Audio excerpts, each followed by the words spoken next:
We here. 1 2 1 2 1 2 1 2 in the building. Kuna mse anasema show yetu anza tu pap hivyo, and that's how I want it, so that when you see it, you know it's different from other niggas. Welcome to another episode of Usoro podcast. I am the one and only DJ Zach, the incredible vinyl assassin, Himothy in the flesh. We in the building. What up? Kevo K-Force manze namba 8 ndani ya nyumba kama kawa kama dawa sickest in the game. Wanajua wenye wajui watajua.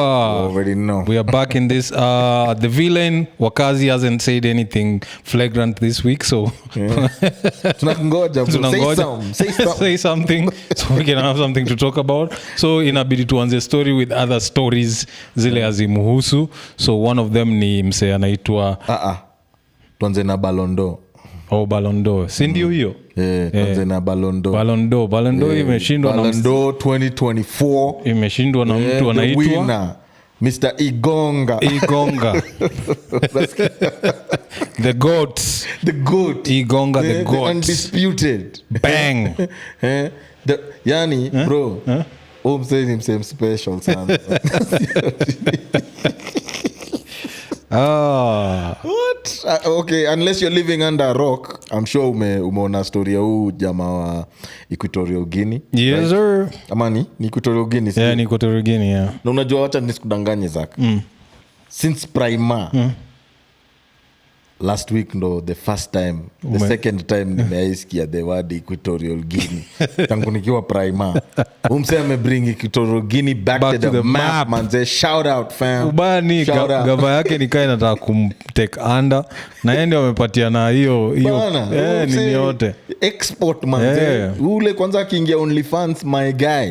Without any new content. Unaona tu hizo videos zile akonazo aziweke sasa tu OnlyFans bro. Aziweke sasa in HD so that people like us who have to do some research and you know manze homie kona mastingo manze. Kwanza niliona video number 113 ile ai manze greatness tupu bro. It's nothing but greatness. Yeah, so pia mimi nishasema kwa show jana iko nini like I haven't watched all the 400 videos, so I'm still waiting for maybe like about 50 more to mimi niko na nimefika ngapi siko sure nimefika ngapi but nimewatch kadhaa vile manze. It's like that's the only thing that's happening on X manze. Every time they scroll post mbili Igonga, post mbili Igonga, na inapostiwa na kila mtu by the but homie alikuwa na go in manze like mpaka anapata ma defenders huku nje. Esther Passaris anasema hizo Esther Passaris anamtetea, anasema hizo ni AI. So apparently she's a specialist apparently. She knows AI and what's no she's a specialist in AI dicks like anajua venye zinakaanga alishatumiwa zingine kwa inbox, so amesha dissect akazusha juu eti mnamtumia vitu hazijasimama sijui zinakaaje. So sasa hii ameona ile inafaa vile inafaa kukaa. By the way niliona akisema majenzi wanamtumia so anasema no I want this AI dick, let me see this AI from Igonga. The man is innocent but that Mr. Igonga the general, really the general. And I do the thing man. So kitu kingine yenye ni a bit concerning naona wase wanaingilia the homie. Wanasema the homie ako na wife na watoi na familia, but he cheated with 400 women. So wase wanaona is quite insensitive of him. Why did he cheat with 400 women? He broke up 400 marriages possibly. But here's the thing, why aren't we talking about 400 women cheating? Because now they tip the scale. Ile story who cheats more, men or women? My nigga, this is just one guy. Case study. Huu ni mse mmoja. 400 women. Who cheats more? Let's discuss. Ni wanaume ama cause hapa tuko na case study ya mse mmoja. Huyu ndio ameshikwa mse mmoja. Amecheat. We take that. But tumepata wanawake 400 wenye wana cheat. Can you beat that case? Let's try and find the balance hapo hivyo kidogo tuache kuingilia the man. Okay, the man in my opinion naweza sema maybe he's a sex addict ama kitu kaa hiyo. Some extent. But then again then again I don't know about you, but I kind of feel like yetu ni vile alishikwa. Niggas be doing shit out here, man. Yeah, of course.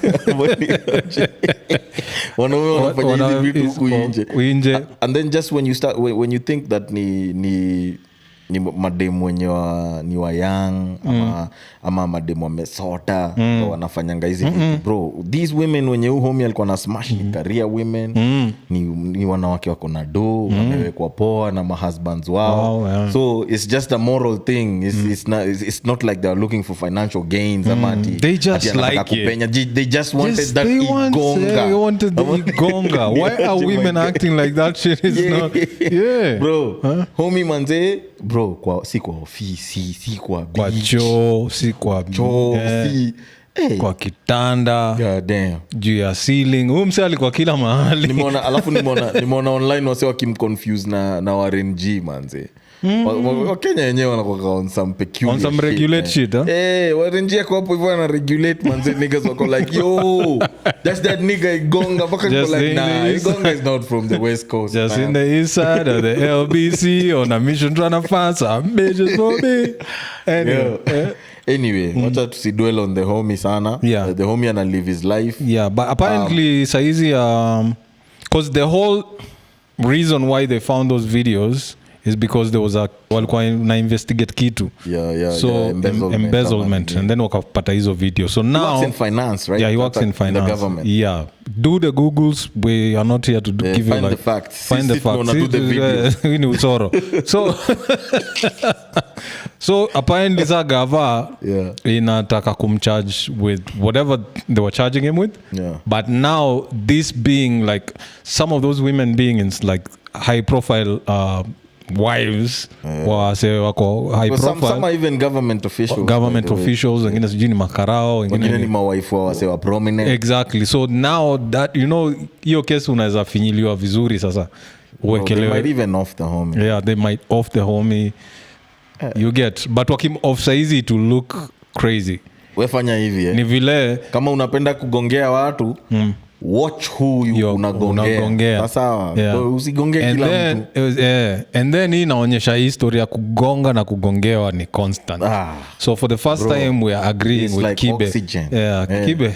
By the way, I had to agree na the homie Kibe, but manze. Yeah, you got a point, my nigga. You have a point. You got a huge point. Kwa ofisi watu wanagongewa.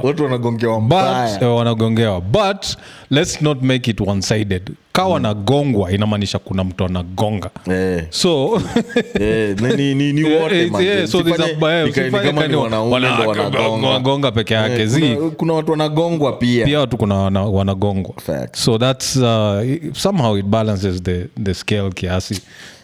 So I'd like to ask. Do you think hata pia kwa gava yetu kuna watu wanafanya hivyo? Of course. Wacha kutoke tu kesi embezzlement. Hapana bro. Leaders wetu ni wa religious, wamechuziwa na God, hawafanyangi vitu kaizo. Wacha hizo zake. Videos datoka. Umecheki kale kakatunu tokea kuna msea kuna kichwa inakaa kikalabash. Inaitwa kikalabash. Kuna siku video itatokea mtashanga. But hapana bro. Kenya leaders wetu wako chosen by God. Wako anointed na ni wa Christians. Na si tunaonanga wakitoa do kwa church. So leaders wetu wafanyangi vitu kaizo. Leaders wetu ni family men. They don't do such things. They don't. Kenyan leaders are the best. They are the best in the world. But if you can find a Karenyamu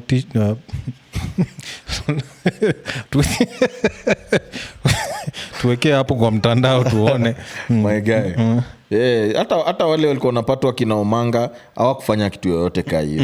Hao ni God chosen. Kama si ndio? Yeah, they walichuziwa kugonga. Watu wamechuziwa na God, wamechuziwa na God kugonga. Kina Mukisa Kitui ni watu wameokoka bro, they can't do such things. What do you mean bro? Si waligongana. Hiyo kwanza hiyo Mukisa Kitui ilikuwa Photoshop. Basi huyo mtu alifanya hiyo Photoshop. Unaona Esther Passaris venye anajua ma AI. hiyo pia ilikuwa AI, si ndio? Kitu ilikuwa AI. Pasari, Omanga ilikuwa AI. Esther, do us a favor. Just go look at the Mukisa Kitui one and confirm for us if it was AI. And then AI. Tell us if that size is the right size to have as a man. Kenyan leaders are God chosen and anointed by the Most High. They don't do such things. Hizo ni vitu za huko Equatorial Guinea.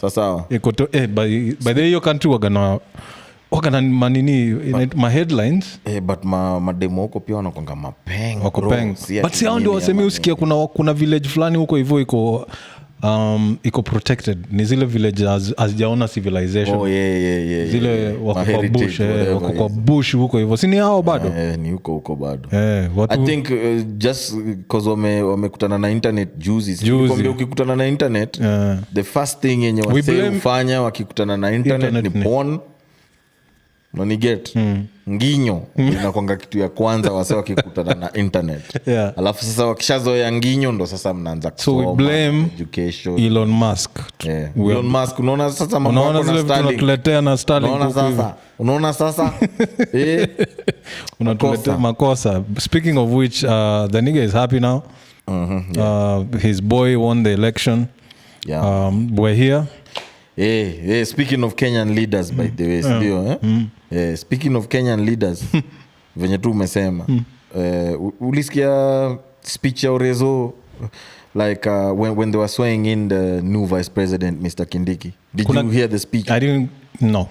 So I heard the speech but there's one thing that I took out that was quite concerning for me and it was also quite disturbing but no one is talking about it nikawa sewa na lenga na sijui mbona siku hizi wase wa media wamekalia mkono sana kuna place alikuwa anasema alikuwa na he was like kind of kissing us ya wase wa Meru like we are Meru people akisema kama Meru ni beshte yako msaki kukosea this nigga will go and possibly the person and cut him up and chop him up alafu akirudi like after asha fuck up msee huko hivyo hiyo pande ingine huo msee mwenye amekukosea ndio atarudi kuuliza by the way kwani huo msee alikuwa amekukosea nini so alikuwa na try to lean into how loyalty na vitu kama Meru people but that was a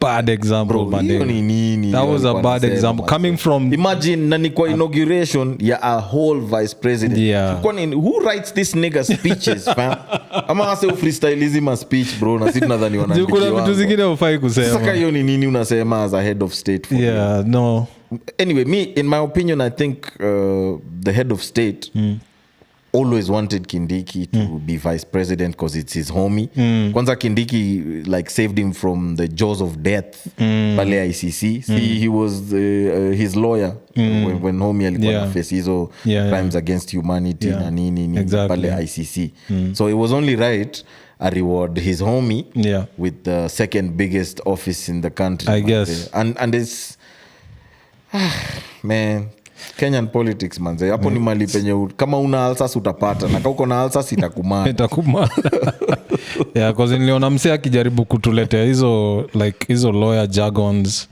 akijaribu kutu confuse na story ya shit my hair looks crazy right nywele iko sawa anyway so nimeishika hivi nikasikia what the fuck nimetoka tu shawa wengine wetu manze hivyo wewe unashika tukishika ni skin tumenyoa yote so umse alikuwa anasema alikuwa anajaribu kuongea something kuhusu public interest na national interest hiyo kutuchanganya tu eti sijui hizo ma technicality mazee msitulete hizo hatutaki buda usitulete sisi si wajinga nawaambiane we might think we're dumb but we're smart wajinga bwana wachana na hiyo usijaribu kutuambia there's a difference between public interest na national interest kwani hiyo nation ina occupy hiyo na kina nani public si part of nation nani ana occupy hiyo don't do that enda tu jaribu kutudanganya na vitu zingine zote lakini usitufanye tukae wajinga hapo ndio utafanya sasa watu wa jam waamue sasa itakuaje but otherwise wewe ushakuwa vice president mimi I'm not even interested in in any shenanigans zenye zinaendelea na Kenyan politics right now, because it seems like public opinion doesn't mean squat nothing to these guys, yani. yeah. Like Kenya wananchi wanafikiria na kliwao wanafikiria shauri na nyanya you guys manze, si ndo tuko hapa, deal with it. Which is okay. I would prefer if you come out and say that, then tujue mahali tuko kwa straightforward kuwa tu straightforward, usitupeleke hivi tunatuzungusha tuambie tu ukweli, sisi ndio tuko hapa, sisi ndio tumekalia hizi vitu mtadu. Alafu ndio tujue hiyo story bro. Niliona survey fulani ilikuwa kwa website fulani, I think ndashare na wewe tukiget offline, but ilikuwa inasema that President William Ruto ako ranked as the highest earning president in the world by GDP ratio. Unanipata? Bro, what the fuck? Like what hata niseme na Kiswahili, what the fuck? Wewe unajua kuna ma countries ka Sweden kwa world. Kuna ma countries ka States. Watu wako kuna ma countries ka Norway, ziko na surplus ka Germany. Hazina debt. Sasa sikia umsendo the highest earning president in the world by GDP ratio. Na tuko na debt. Na bado kuna mse anatetea tu anasema he's chosen by God. Bro, mtu amechuziwa na Mungu anafanyanga kazi ya Mungu bro. Ama niko zangu bro. So manze, like whichever way you slice it manze, it just looks bad. It looks bad. So if it's him the president earning that, sasa fikiria other civil servants na other politicians wana like bro, part of Kenya's problem with the economy comes from mamshara zao. Sasa wanalipwa way too much money bro. Yeah, and then the fact that even after they leave office, there's like crazy packages like for a lifetime. Imagine forever. Which means hii country haitawahi kuwa na maprezi wengi. Msa alikuwa president 1990 na bado mpaka saa hii manze ni bola bro. Like yana kulanga. Yani you don't even need to be. So it's like you don't see a country having more than 2, 3, 4, 5 presidents. That's why you're doing it this way. Because ingekuwa ni kila like imagine Kenyans trying to pay for like wale wase wote wametoka saizi US wako 47. Yeah, imagine trying to pay for 47 ex-presidents na hiyo doyo na familia zao na hiyo doyo yote. Hata ukidedi familia yako ni beneficiary. So you have to like put that in context. Like if you know we're going to have like a bunch of presidents, where is that money going to come from? Bro, that shit is not sustainable. Yeah, it's not sustainable in any whichever way you dice it. It's not sustainable. Kwa nini hawezi ishi tuka raia za kawaida wakishamaliza job yao? It's like Kenyans work for politicians. Like sisi kazi yetu ni kufanyia politicians kazi. Unani feel bro. Anyway, like listen, I'm not an expert in this. So usikuje hapa na zile nini zako. I don't give a fuck. I'm speaking from the inaitwa layman's view. Exactly. Hii ni layman's view. Sitaki mambo ya all that technical shit. Take that shit to your grandma. Enda mwambie shosho yako. Mpigiane story hizo technicals. No, like we're calling it how we see it. Ni usoro. Na bro, nimekwambia it's either utapata ulcers na kauko nayo itakumada. Si ati nini. Yeah. Like Kenyan politics. Get the fuck out of politics. I'm sick of this shit. Let's get slippery slope tu mbaya tu sana. Utaingia huko ndani ukasirikange daily tu si ati nini. Tuende kwa rafiki zetu. Tuende kwa ndugu zetu, makaka zetu. Since wakazi amedecide hata tupatia story hii wiki. Wacha turudi huko mle mwetu kule nyumbani kwetu ndugu zetu kaka zetu jirani yetu. So apparently there's supposed to be a big diamond show in Nairobi. I think inafai kwe pale Impala. So mimi courtesy of my scrolling through the TikToks and the Instagrams and the X's and the Facebooks nini ni kama imeleta ka issue kiasi. Okay. Wase wana feel like mbona nyasha perform? Mbona si wasanii wa Kenya wana of course wasanii wa Kenya wata perform, but it kind of feels like watakuwa the main event itakuwa ni Simba la Masimba. Diamond anaitwa Simba la Masimba. Yeah. So much as I have nothing against Diamond, nilikuwa na go through the comments naona wase wana argue hapo ndani. Kuna wase wenye wako like man man, Kenyan artists saying shit manze. Si tunataka kuona Simba la Masimba. Na kuna wase wengine wako like niaje, that shit is not fair manze, it's not right, we can't be curtain raising. Kenyan artists can't be curtain raising in their homeland manze.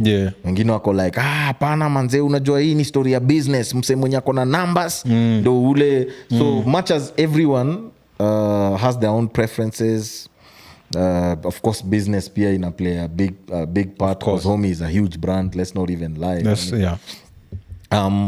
mimi yangu ni it's like I'm outside looking in yani. I was just wondering if there's any Tanzanians out there who are arguing, or who would argue, or who will argue amongst themselves that Nyash is coming to perform in TZ, and we're very disgruntled and we're very upset. I don't think why. I don't think. Like this is not a conversation that we should be even having yani. If we had fixed our shit at home yani, hii ni conversation yenye tungekuwa tuna have. Jana nilikuwa naongea na homie wangu nikimwambia niaje. Kenya inakonga, you know, like the biggest economy huku East Africa. Sindo tunakonga the big, sindo tunakonga big bro in East Africa in a sense. Sindio? But courtesy of hiyo diversity yenye inakwanga Kenya. Unajua Kenya is a very diverse place. I doubt there's rock artists in Tanzania. In Kenya there are.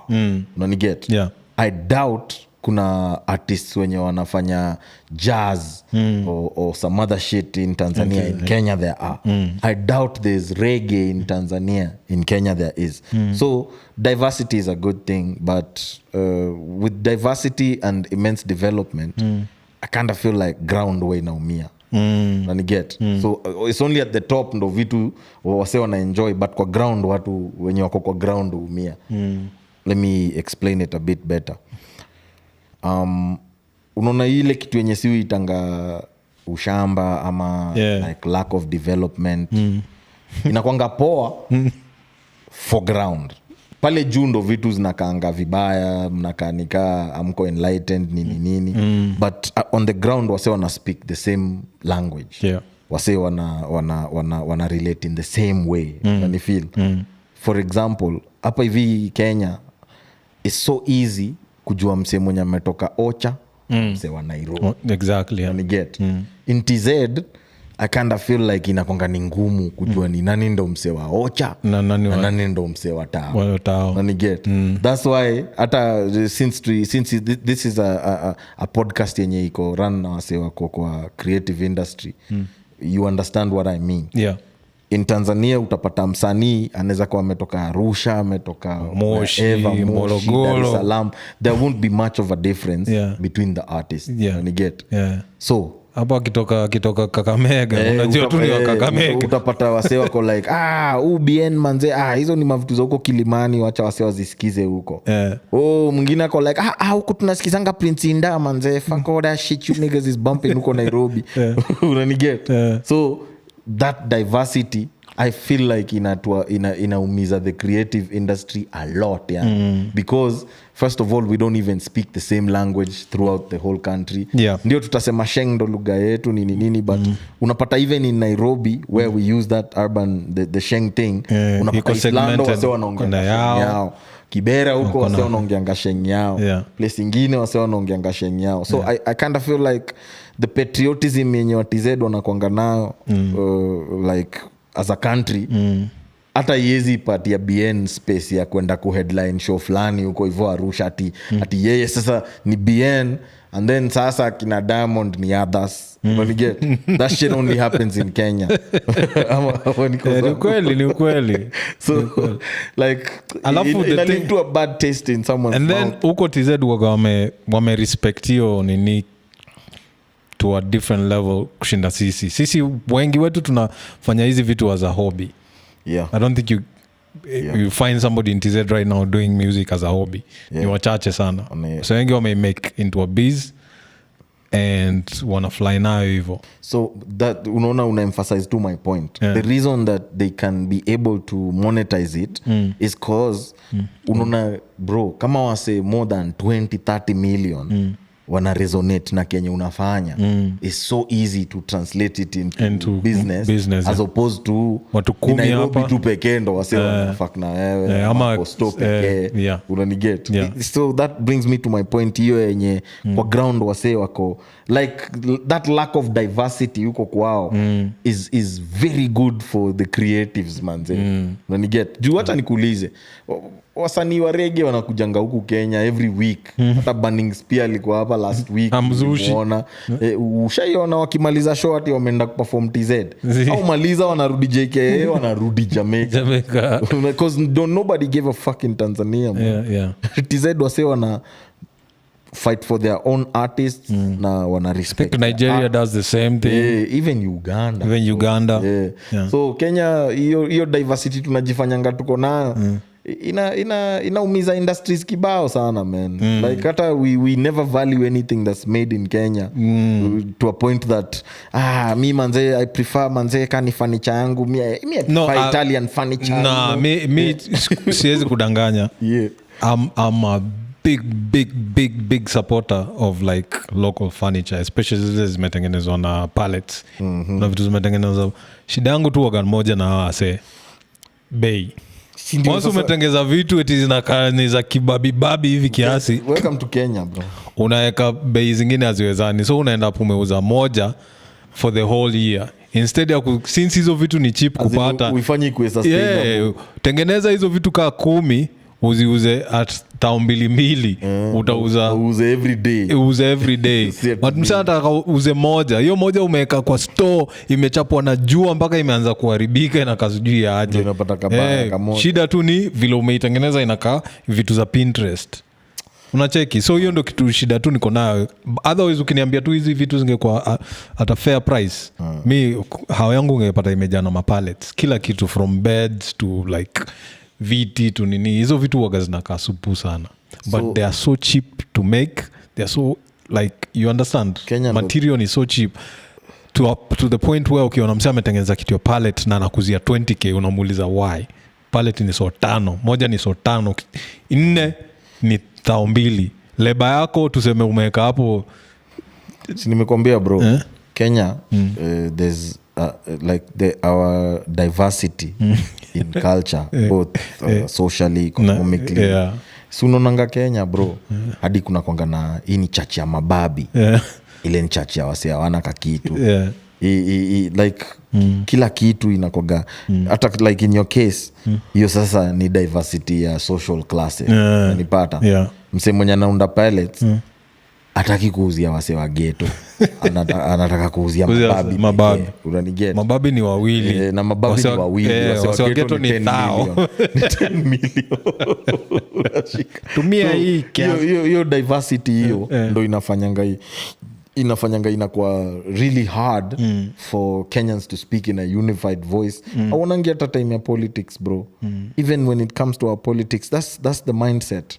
Unaonanga politicians wa Kenya wanasema nyi pigeni kelele huko Nairobi, si tunajua mali penye tunaenda kupata votes zetu huko Moshada. Unaniget but they live in Nairobi with us. But when it comes to hiyo time ya yenye wanatafuta makura wanaenda kwa wasewa huko cha president hata campaign Nairobi. Anasema nyi mnajifanya mnajua vitu mko na YouTube mko na Instagram so I don't care about you guys. Anaenda kwa wase wa Moshada but in TZ when the president speaks anaongea to the whole country anaongelea kila mtu.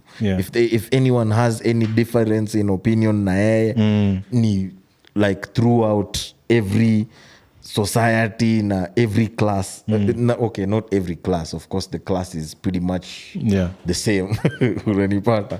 So hiyo story ya Simba la Masimba unfortunately it is what it is. It is what it is. We made our bed. Sasa ni kulala ndani tunataka tumeikojolea. Unalala kwa hiyo mkojo mpaka ngware. Haya sasa tumetoka TZ twende huko majuu kidogo kule kunaitwa Marekani kule. Twende kule mnajua kule kunaitwa Marekani mle. Ndio kule Marekani sasa naona ni kama wamemaliza uchaguzi na mtu anaitwa Trump. Mjamaa ndugu wetu anaitwa Trump ni Trump si Trump. Kashinda uchaguzi hakuwa rais wa namba ngapi ni 47. Is the 47th? Yeah, is the 47th because he was the 45th manze congratulations Trump manze katshai kudisi hiza no nigga fuck you tusame hatuna ubaya mimi niko na ubaya mimi sitaki smoke mimi niko na ubaya mbaya tuzimie internet kuna siku alitutishia akasema ni aje ndachukua remote nifinye internet si kumbuki time wasa walikuwa na mtroll kwa Twitter wa Kenya when bro he said kuna ka country fulani kakoko East Africa anaweza kafinya internet yo hivyo venye mnaongea mingi kwa mtaongelea wapi itakuwa ngumu I know you have all the power bro to do other things but internet but hapa hivi tunaweza chukua tu mapembe za ndevu za ng'ombe zile zimetupa huko tuziunganishe mpaka tupate internet usilete ujinga hapa hivi so Trump won malefty wali lose of course Kamala Harris kina Kamala yake so but kitu yenye tu imekuwa funny kwa history yote me I could give a fuck about Kenya inaendelea states man jali but since hao ndo wanakonga head boy wa dunia story yao inakonga bro huwezi avoid kila mali unaenda bro kulikuwa hata na TV stations za Kenya zina keep up na campaign I mean tally na kuna mse paka alienda kuna mse alienda ku campaign ya Trump kuna Kenya fulani hapa sikumbuki hata jina yake which means I don't really give a fuck about him alienda ku campaign ya Trump kitu yenye ilinichekesha na history yote ni maceleb maceleb wa states wanakonga wa delusional yet nini they really made a fool of themselves and I think they think that they have more power than they actually do when you get ama celebrities ni ma weirdo sana si ati nini no let me come to their defense kiasi wako powerful but now, they're not as powerful as they think no they are the problem is they're not as powerful as racism and other things so let me niwaambie tu kweli really bro kuna wase wengi sana wale watatokea wakisema left but wakiingia kwa booth huko na hao hakuna vile unaweza prove mse deep down anaona hakuna vile mother Mwafrika na kwanza hiyo ndo fulani walikuwa wanalenga hakuna mtu ali like everybody is thinking about it but no one is saying it because most people I think hawezi vote ya mama ni vile tu hawezi sema so wakiwa hapa nje hiyo kelele yote walikuwa wanapiga hawezi niambia aingeweza kutranslate kwa booth ni the fact that wao sasa walikuwa wapiga kelele huku nje wanaenda wakivote maze mother to vote hivi but I think hiyo story ya wale wase wa ile bendera ya rainbow inaitwangaje na Kiswahili ile upinde wa rangi ama I have no idea Jesus I can't so, I need to go back to school you do nigga unaona mimi najua sijui rainbow inaitwa nini kwa Kiswahili rangi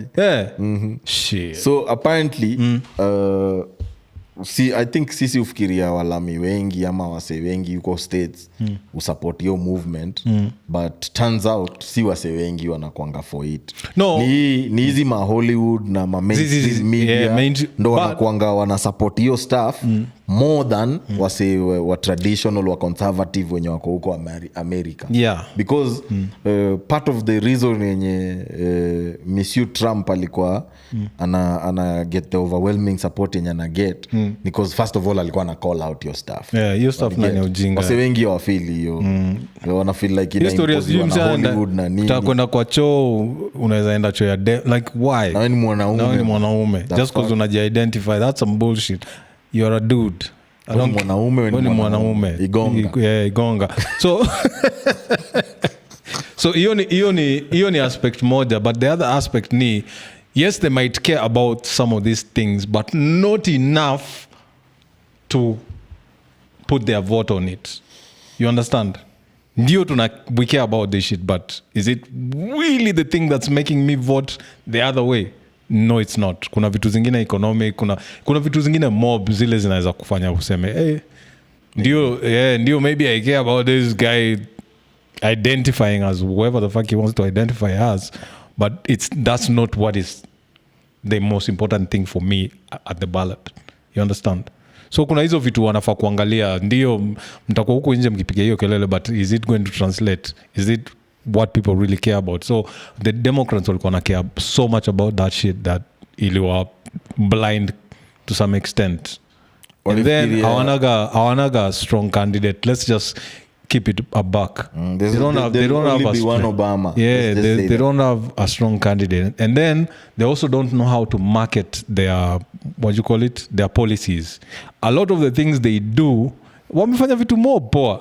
But trust me, tarehe 20 January anaenda kuchukua hizo vitu zote na anaenda kuweka stamp yake na ndio amezifanya.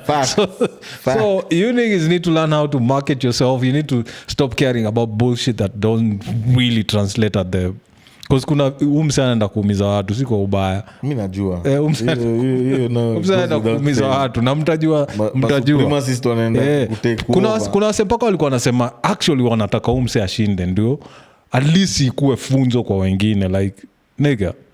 Anyway, for the first time mimi nimeona hadi wasewa black wengi like wakisupport Trump like na overwhelming numbers zenye hata wezi, because your message ya say ilikuwa I resonate things that people don't care about for sure. And then this I think the fact that wasewa wameanza kuona Hollywood for what it is na the entertainment industry, unajua industry ya entertainment in States I think ni among the biggest.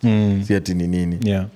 I think the fact that wame like in recent times the true colors of the entertainment industry and the Hollywood machine and all that imekuwa ina come to light na venye yao push ma agenda zao by force on people. So I think hiyo bad taste yenye ilikuwa kwa mdomo za wasee alafu the fact that hao wase walikuwa wana support Miss Harris pale hivyo nini I think wase wengi hawakuichukulia venye walikuwa by the way, wacha tu nisikudanganye bro, unaona when you're famous bro and powerful and influential trust me, unaanzanga kuwa delusional zako, unaanzanga kufikiria ni hata hapa home mse upata power, unaanza kufikiria manze that's the only thing that matters in this life.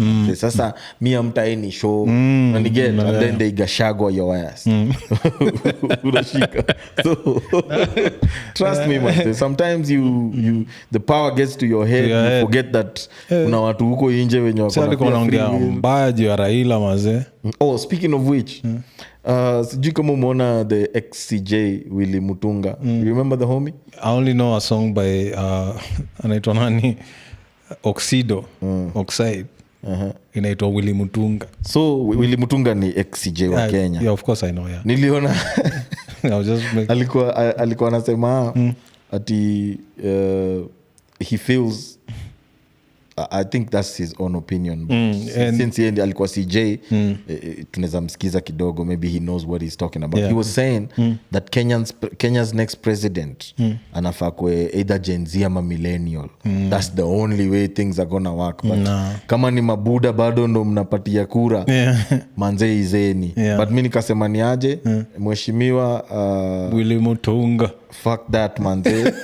Si kwa ubaya, but I feel the only president that Kenya needs right now ni mse mwenye na respect constitution. And if I have to name names if I have to name names, maybe mseka ule Okia o Mtata anakanga ni mse mwenye care anything about anything except the constitution. That's all. It doesn't matter how old someone is or his stories are ageism. Hiyo ni ufala. Willy Mutunga ana try to get ma youngin na ma millennials tumkumbuke, tusimsahau. But the only leader that Kenya needs right now is a person who upholds and respects the constitution and nothing else. Na get the only class of leaders tuna need ni hao. Unashika. So man, with all due respect, Mr. Willy Mutunga. That song, I think I'll put a snippet of it. Mheshimiwa Willy Mutunga, we respectfully disagree with you. Yeah, because I understand the whole Gen Z. I think that ilikuwa euphoria fulani. Imepita. Si kwa uba, iliisha tu hivyo. Because you fumble the bag, you fumble the ball, mkipewa advice mkakataa. Mnajua kila kitu. So when you know everything, now we are here. So there's nothing more to say. Nothing more to say. But subscribe if you are here till this time. It means you like the shit we're doing. Subscribe. Hit the notification button. Tell your peoples we're in here every other week. I'm not gonna tell you which day we drop because it's never. It's every week. It's every week. That's what. Sometimes it'll drop Friday. Sometimes Saturday. Depends on how my laptop decides it's going to act on this week. We render this shit at the highest quality possible, which is 4K. So sometimes it takes longer than it should be because of all the technical things that we do, and I have an old laptop. If you want to buy me a newer one so that we can do this on a regular, ingia pale kwa DM useme kama unaweza support, kama unaweza support. Na ukinini pia hit the comment section na utuambie umesupport, so that wase wengine wakiona hivyo, I think watu hufuata mahali do unasema vile do hufuata mahali do ingine, money begets money. Keep it a secret so we know other people can do the same thing as well. Na wale wanapenda kushindana juu kuna watu pia wanapenda kushindana. Wewe ulitoa 20, mimi natoa kafinje, mimi natoa chwani. Watu kao pia tunapenda. Ndio tuweze kuget machine inaweza edit hizi vitu maybe faster and then shoot every day sasa. Also msisahau manze tuko kwa pale kwenye TikTok, we're also on the X, we are also on the Facebook, we on the Twitter, we also on the Instagram. Ingia pale ndani manze, follow, like, comment, show some love manze, and also tell a friend to tell a friend. Na venye tu Zaka amesema man, pale YouTube subscribe, like, comment, share, turn on notifications, ndo tuki-upload manze ujue unajua we're on the road to 1,000 subscribers if I'm not wrong. Tufikisheni pale, tufikisheni 1,000 to at least pia tuanze kuchukua hii pesa ya Google pia. Google pia si mbaya. Hatutakataa. Hatuwezi kataa, ni kidogo but hatuwezi kataa. So hit the thingy, and I think we are way past our time because we're not. So sahi ni tu kujibamba. Usoro podcast manze. You already know it's your host with the most, Mr. Kevo Kefos number 9 ndani ya nyumba kama kawa kama dawa. Sickest in the game, wenye wanajua wenye hawajui watajua. DJ Zack the incredible vinyl assassin. I'm really him. So it's Himothy in the flesh. What more can I say? It's been real, it's been emotional.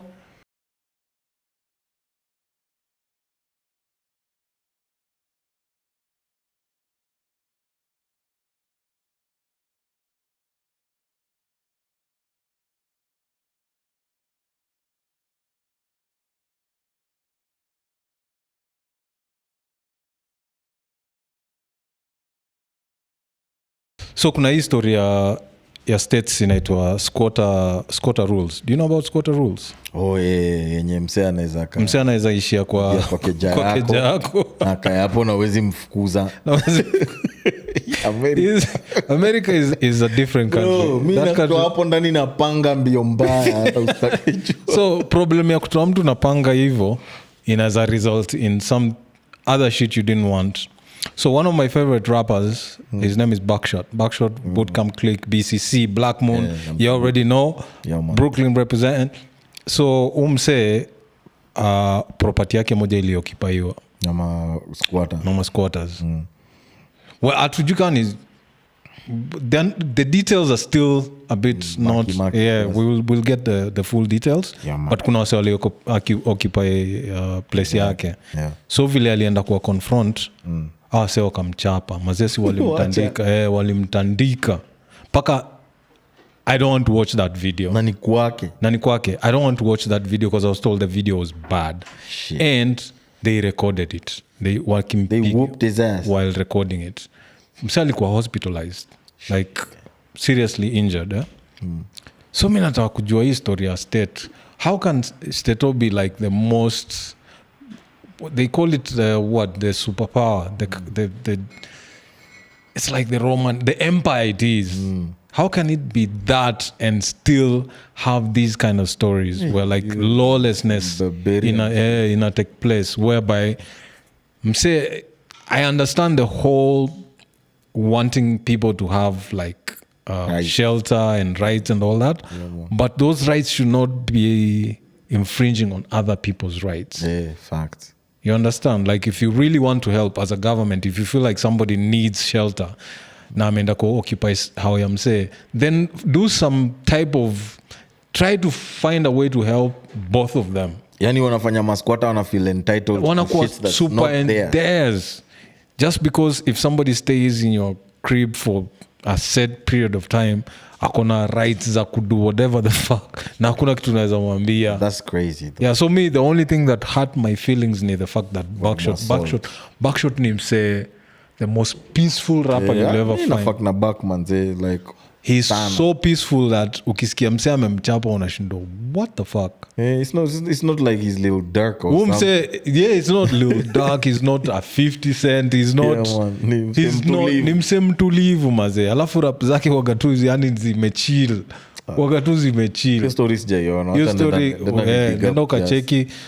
So alitoa statement juzi, is it juzi ama jana, where like anataka wase watulie cause niggas walikuwa wanataka kufuck shit up. Flatbush, Brownsville, ni wase wa Buckshot. Ni wase wanataka get even really fast. Ni wase wanataka all the smoke. But mabeste wa Buck wanasema ita make the situation worse cause wase wakienda wafanye wase kitu mbaya, it will fall back on Buck. On him, yeah. You understand? So that's why they're telling guys like just chill and let the law handle. Because to the umsalichapa to the extent nasikia macho yake moja ili almost because walikuwa na guns, so they were gun butting him. Yeah, those are thugs. Yeah, those are thugs. They're not squatters, man. Those are thugs. So hiyo story mazee ikaniuma sana, ikasema mazee kuna vile channel yangu kiasi imekuwa imetulia I need to do like a story about it, so I'm going to follow it up and find out vile imedevelop. So for now this is the small piece, so if you really interested in the story, just go to YouTube or just Google it, you'll find it. Kuna story wasema, but the video, don't watch the video. Yeah. If you can, just even strike it so that just strike that video so that itolewe, because it's basically the idea of that your video ilikuwa ni kuembarrass Buck. You get make a fool of make cause ni mse mdogo, so unamfilm ukimchapa and then unaipost. So if you can strike it, but then follow up the story, and maybe in the future I'll do more stories of what has come out of it, if the law was involved, because kuna pia hiyo ujinga ya steto ya no snitching. So unaweza kupata wanajua ni nani alifanya hiyo kitu, they won't tell it to the authorities. I guarantee. So that also, like, I feel like this country, we love it so much as outsiders, but kuna vitu hiyo ufanya mazezi, kuna vitu hufanyika make sense. What the fuck? Yeah, so anyway, that was just a small thing to keep my channel busy. For sure. I'm just being honest with you. I've not done anything on that channel. That's why I'm just deciding to like find whatever story I can find and paste it here, and then in the future nitawaambia kitu nitafanya na hiyo channel, I guess. But for now, just more content. But inaonanga unatuwekea ma mix pale. To mix kidogo but mix hazinisaidii hizo zinaendea revenue zote waendea ni ma stories tunadai. Alafu kuna wase they don't even want the revenue. Unajua mimi singemind eti nikidu show mzima ya mziki and then revenue ende hao ma artists, mimi sitamind, but kuna ma artists hawataki hiyo, wana strike to video, they just pull it down. So once they pull it twice 3 times unapata ka warning na ka strike. So those are things I don't want to do. So maybe we'll get another channel for music. But for now, it's been real, it's been emotional. Keep it locked. Go to Usoro Podcast, search Usoro Podcast, or find a way to find that podcast. Hata ukisearch tu jina Kevu K-Force, saizi inafaa kukuonyesha Usoro Podcast. You already know, man. Search I am DJ him. Zach, utapata Usoro Podcast, and then subscribe and get us those numbers. Kabisa, manze. Yeah. Appreciate the love, appreciate the support. You already know what it is. Peace out.